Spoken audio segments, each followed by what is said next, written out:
नमस्कार जय जगन्नाथ शुभ सकाळ। आज हूँ जून 3 तारिख मंगलवार। आज प्रथम खबर मौसुमी विरति बढ़िला ताती हजिला मौसुमी फेरिला ताती मध्याह्न 2:30 सुधा 39 डिग्री टपिला तापमात्रा। भुवनेश्वर 39.4 डिग्री तापमात्रा रेकर्ड होईछि। सेहिभଳି झारसुगुड़ारे 39 डिग्री तापमात्रा थिबा बेले संबलपुर 39 डिग्री रहिछि।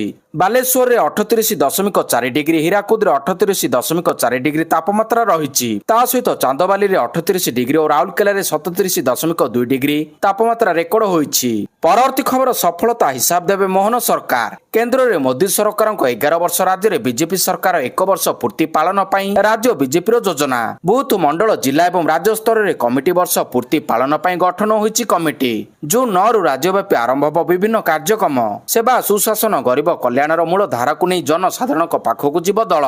उभय केंद्र और राज्यर डबल इंजिन सरकार सफलतार वार्ता लोकों पाखरे पहुंचाइबे बीजेपी कर्मकर्ता। सशक्त भारत सुरक्षित भारत संपर्क में कार्यकर्ता माने लोकों पाखरे वार्ता पहुंचाइबे। परवर्ती खबर 2.5 टन विस्फोरक जबत। माओवादी लुट करथिबा बड़का विस्फोरक को पुणी थे जबत कला सुरक्षा बाहिनी। विश्वस्त सूत्रରୁ मिलिथिबा सूचना अनुसार 2.5 टन विस्फोरक सामग्री जबत होईछि। झारखंड जरईकला थाना तिरिलिपोसी सरंडा जंगल मध्य विभिन्न स्थान में माटी तळु जबत करा जायछि। एबे घटनास्थल रे सर्च ऑपरेशन जारी रही। तेबे यह पूर्व सुंदरगढ़ बांके पत्थर खणिरू सशस्त्र माओवादी द्वारा विस्फोरक गाड़ी लुट हेबार तिल्लीपोसी ठारे लुट विस्फोरक संधान मिलिथिला। तिल्लीपोसी जंगल में सर्च ऑपरेशन चलिथिबा बेले जवान माने लुट होइतिबा विस्फोरकर संधान पाइथिले। जवान मानकु देखिबा मात्रे जंगल में लुचिथिबा माओवादी माने सुरक्षा कर्मी ऊपर को गुलीमाड़ करथिले। परवर्ती खबर आउ दिनिकिया रे देखिबाकू मिलिबनी मैक्सवेल को विध्वंस बैटिंग। वनडे रु नेले अवसर। दिनिकिया क्रिकेट को अलविदा कहले Australia star allrounder Glenn Maxwell.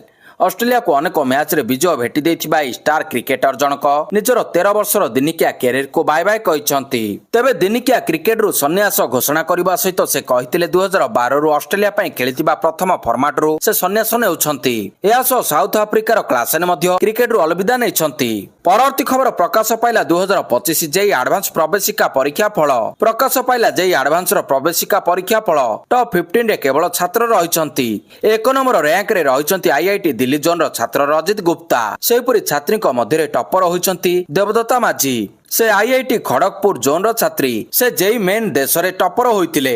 1,80,422 छात्र छात्री उभय पेपर 1 एवं पेपर 2 परीक्षा देइतिले। मे 18 तारिख रे जेई एडवांस परीक्षा होइतिला। परवर्ती खबर एणिकी नुआ मद दुकान खोलिबा को मिलिबो नहीं अनुमति। चलित मास ठारू लागू हेबो नुआ अबकारी नीति। राज्य रे चलित मास नूतन अबकारी नीति लागू हेबो। राज्य सरकारक पई एहा एक नुआ आह्वान हेबो। नूतन अबकारी नीति रे नुआ दुकान खोलिबार नाही एनै सूचना देइछंती अबकारी मंत्री पृथ्वीराज हरिचंदन। ओडिसा नूतन मद नीति आरंभ होगा पूर्व एक गुरुत्वपूर्ण पदक्षेप स्वरूप राज्य अबकारी विभाग अन्य 4टी राज्यर अबकारी नीति अनुध्यान करने वरिष्ठ अधिकारी 3टी दल 4 राज्य को पठा जाइछि। ओडिशा रे मद नीति नियंत्रण को पुनः निर्माण करने आगामी 3 वर्षिया मद नीति चलित मासर द्वितीय किंबा तृतीय सप्ताह अर्थात जून 15 रु जून 20 मध्य लागू होबार योजना रही बोली अबकारी मंत्री पृथ्वीराज हरिचंदन निश्चित करछंती।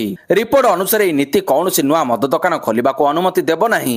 परवर्ती खबर पुणी बढ़िला जुक्त 3 नामलेखा अवधि। पुणी थे वृद्धि है जुक्त 3 नामलेखा अवधि। स्नातक पाठ्यक्रम नामलेखा अवधि पुणी थे वृद्धि होईछि। जून 1 तारिख पर्यंत आवेदन शेष तारिख थिला। तेबे जून 4 तारिख को वृद्धि करा जाइछि। छात्र छात्री जून 4 तारिख अर्थात आज राति 11:45 पर्यंत साम्स पोर्टाल रे ऑनलाइन रे कॉमन एप्लिकेशन फॉर्म पूरण करि परिबे। एही समय अवधि मध्य रे पूर्वरु सीएफ दाखल करथिबा छात्र छात्री सेमानक फॉर्म रे आवश्यक संशोधन किंबा जुक्त 2 मार्क अपलोड करि परिबे। परवर्ती खबर भूस्खलन रे 3 जन जवान शहीद। सिक्किम रे प्रबल रु अति प्रबल वर्षा परे भूस्खलन होईछि। भूस्खलन रे पहाड़ खंड आर्मी कैंप रे पड़िबा जोगु 3 जन जवान शहीद होइतिबा बेले 6 जन जवान निखोज होइतिबा जणा पड़िछि। सिक्किम लछेन जिला चेतन रे रविवार संध्या 7टा बेले भूस्खलन होइतिबा सूचना रहिछि। प्रबल वर्षा कारण स्थानीय अंचल रे भूस्खलन होइतिबा जणा पड़िछि। प्रतिरक्षा ऑफिसर को सूचना अनुसार 3 जन जवान को मृतदेह मिलितिबा बेले बाकी 6 जन निखोज अछंती। स्थानीय अंचल रे सेना पक्षरु सर्च ऑपरेशन जारी रहिछि। अन्य 4 जन जवान को उद्धार करा जाइछि। भूस्खलन रे सेमाने सामान्य भाव रे आहत होइतिबा जणा पड़िछि। मृतक जवान माने हेले हवलदार लखविंदर सिंह, लांस नायक, मुनीश ठाकुर, पोटर अभिषेक लखादे शहीद होइतिले। ପରବର୍ତ୍ତୀ ଖବର ଏଣିକି ମିଳିବ ଶ୍ରେଷ୍ଠ କର୍ମଚାରୀ ପୁରସ୍କାର ପ୍ରଶାସନକୁ ଅଧିକ ଗତିଶୀଳ କରିବା ପାଇଁ ରାଜ୍ୟ ସରକାର ଗୁରୁତ୍ୱ ଦେଇଛନ୍ତି। ଏଣିକି ଯେଉଁ କର୍ମଚାରୀମାନେ କାର୍ଯ୍ୟରେ ଅବହେଳା କରୁଛନ୍ତି ସେମାନଙ୍କୁ ଚିହ୍ନଟ କରାଯାଇ କାର୍ଯ୍ୟରେ ଲଗାଯିବ। ଏଥିସହିତ ଯେଉଁମାନେ ଉତ୍ତମ ପ୍ରଦର୍ଶନ କରିବେ ସେମାନଙ୍କୁ ପୁରସ୍କୃତ କରାଯିବ। ପ୍ରତି ମାସରେ ବେଷ୍ଟ କର୍ମଚାରୀ ପୁରସ୍କାର ପ୍ରଦାନ କରାଯିବାକୁ ସରକାର ନିଷ୍ପତ୍ତି ନେଇଛନ୍ତି। ଉନ୍ନୟନ ଆୟୁକ୍ତ ଅନୁଗର୍ଗଙ୍କ ଅଧ୍ୟକ୍ଷତାରେ ଅନୁଷ୍ଠିତ ବୈଠକରେ ନିଆଯାଇଥିବା ନିଷ୍ପତ୍ତିକୁ ଯୋଜନା ଓ ସଂଯୋଜନା ବିଭାଗ ପକ୍ଷରୁ ଗତ ମେ 28 ତାରିଖରେ ସମସ୍ତ ବିଭାଗକୁ ଅବଗତ କରାଯାଇଛି। ବିଭାଗ ପକ୍ଷରୁ ମଧୁସ୍ମିତା ସାମଲ ପ୍ରଦାନ କରିଥିବା ପତ୍ରରେ ଦର୍ଶାଇଛନ୍ତି ଯେ ଏଣିକି ପ୍ରତ୍ୟେକ ବିଭାଗ ନିଜେ ନିଜେ ସ୍ଥିର କରିବେ ଯେ କିଏ ହେବ ଶ୍ରେଷ୍ଠ କର୍ମଚାରୀ। ପରବର୍ତ୍ତୀ ଖବର 16 ମାଓବାଦୀ ଆତ୍ମସମର୍ପଣ ଲାଲ ବାହିନୀକୁ ଝଟକା। ମାଲକାନଗିରି ସୀମାନ୍ତ ଛତିଶଗଡ଼ ସୁକମା ଜିଲ୍ଲାରେ 16 ଜଣ ମାଓବାଦୀ ଆତ୍ମସମର୍ପଣ କରିଛନ୍ତି। ଆତ୍ମସମର୍ପଣ କରିଥିବା ମାଓବାଦୀଙ୍କ ମଧ୍ୟରେ 2 ଜଣ କୁଖ୍ୟାତ ମାଓନେତା ରହିଥିବା ସୂଚନା ମିଳିଛି। ଏପରିକି ସେହି 2 ହାର୍ଡକୋର ମାଓବାଦୀଙ୍କ ମୁଣ୍ଡ ଉପରେ 16 ଲକ୍ଷ ଟଙ୍କାର ପୁରସ୍କାର ରାଶି ଘୋଷଣା ହୋଇଥିବା ବେଳେ 6 ଜଣଙ୍କ ମୁଣ୍ଡ ଉପରେ 25 ଲକ୍ଷ ଟଙ୍କାର ପୁରସ୍କାର ରାଶି ଘୋଷଣା କରିଥିଲେ ଛତିଶଗଡ଼ ସରକାର। ସେହିପରି ଆତ୍ମସମର୍ପଣ କରିଥିବା ମାଓବାଦୀମାନେ ସୁକମା ବିଜାପୁର ଓ ଦନ୍ତେୱାଡା ଜିଲ୍ଲାର ଅନେକ ହିଂସାକାଣ୍ଡରେ ଜଡ଼ିତ ଥିବା କହିଛନ୍ତି ସୁକମା ଏସ୍ପି କିରଣ ଚୌହାନ। ପରବର୍ତ୍ତୀ ଖବର ରାଜୀବ ଶୁକ୍ଲା ହେଲେ ବିସିସିଆଇର ଅନ୍ତରୀଣ ଅଧ୍ୟକ୍ଷ। ରାଜୀବ ଶୁକ୍ଲାଙ୍କୁ ଭାରତୀୟ କ୍ରିକେଟ ନିୟନ୍ତ୍ରଣ ବୋର୍ଡର ଅନ୍ତରୀଣ ଅଧ୍ୟକ୍ଷ ଭାବରେ ନିଯୁକ୍ତ କରାଯାଇଛି।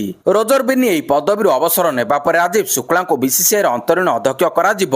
ପୂର୍ବତନ କ୍ରିକେଟର ରୋଜର ବିନି 2022ରୁ ଏହି ପଦବୀରେ ଅଛନ୍ତି। ବର୍ତ୍ତମାନ ତାଙ୍କର କାର୍ଯ୍ୟକାଳ 19 ଜୁଲାଇ 2025ରେ ଶେଷ ହେବ, ଯାହାପରେ ସେ ଅବସର ନେବେ ଏବଂ ନୂତନ ସଭାପତି ଘୋଷଣା ପର୍ଯ୍ୟନ୍ତ ରାଜୀବ ଶୁକ୍ଲା ଏହି ପଦବୀରେ ରହିବେ। ପୂର୍ବତନ ସାମ୍ବାଦିକ ଏବଂ ରାଜ୍ୟସଭା ସାଂସଦ ରାଜୀବ ଶୁକ୍ଲା ବର୍ତ୍ତମାନ ବିସିସିଆଇର ଉପାଧ୍ୟକ୍ଷ ଅଛନ୍ତି। ପରବର୍ତ୍ତୀ ଖବର କୋହଲିଙ୍କ ପବ୍ ରେଷ୍ଟୁରାଣ୍ଟରେ ବେଙ୍ଗାଲୁରୁ ପୋଲିସର ବଡ଼ ଆକ୍ସନ। ବେଙ୍ଗାଲୁରୁ ପୋଲିସ କ୍ରିକେଟରଙ୍କ ପବ୍ ରେଷ୍ଟୁରାଣ୍ଟରେ କାର୍ଯ୍ୟାନୁଷ୍ଠାନ ଗ୍ରହଣ କରିଛି। କୋହଲିଙ୍କ 180 କମ୍ୟୁନ୍ ପବ୍ ଆଣ୍ଡ ରେଷ୍ଟୁରାଣ୍ଟ ବିରୋଧରେ ନୋ ସ୍ମୋକିଂ ଜୋନ୍ ନଥିବାରୁ ପୋଲିସ ଏକ ମାମଲା ରୁଜୁ କରିଛି। ରେଷ୍ଟୁରାଣ୍ଟ ମଧ୍ୟରେ ଧୂମପାନ ପାଇଁ ଏକ ନିର୍ଦ୍ଦିଷ୍ଟ ଅଞ୍ଚଳ ନଥିବା ଯୋଗୁଁ ସିଓଟିଏଫର ଧାରା 4 ଓ 21 ଅନୁସାରେ ପବ୍ କ୍ଲବକୁ ବ୍ଲକ କରାଯାଇଛି। ପରବର୍ତ୍ତୀ ଖବର ରଥଯାତ୍ରା ଗୁରୁତ୍ୱପୂର୍ଣ୍ଣ ସ୍ଥାନରେ ଲାଗିବ ସିସିଟିଭି। ଦଳଚକଟା ଏଡ଼ାଇବା ପାଇଁ ସ୍ୱତନ୍ତ୍ର ବ୍ୟବସ୍ଥା। ଆସନ୍ତା ଜୁନ୍ ମାସ 27 ତାରିଖରେ ପୁରୀର ବିଶ୍ୱପ୍ରସିଦ୍ଧ ରଥଯାତ୍ରା ଅନୁଷ୍ଠିତ ହେବାକୁ ଯାଉଛି। ଏହି ରଥଯାତ୍ରାକୁ ଶୃଙ୍ଖଳିତ ଏବଂ ସୁପରିଚାଳନା କରିବା ନିମନ୍ତେ କଟକସ୍ଥିତ ରାଜ୍ୟ ପୋଲିସ ମୁଖ୍ୟ କାର୍ଯ୍ୟାଳୟଠାରେ ରାଜ୍ୟ ଆରକ୍ଷୀ ମହାନିର୍ଦ୍ଦେଶକ ଯୋଗେଶ ବାହାଦୁର ଖୁରାନିଆଙ୍କ ଅଧ୍ୟକ୍ଷତାରେ ଗୁରୁତ୍ୱପୂର୍ଣ୍ଣ ବୈଠକ ଅନୁଷ୍ଠିତ ହୋଇଥିଲା। ଏହି ଅବସରରେ ଡିଜିପି ଶ୍ରୀ ଖୁରାନିଆ ରଥଯାତ୍ରାକୁ ଶୃଙ୍ଖଳିତ କରିବା ପାଇଁ ସକ୍ରିୟ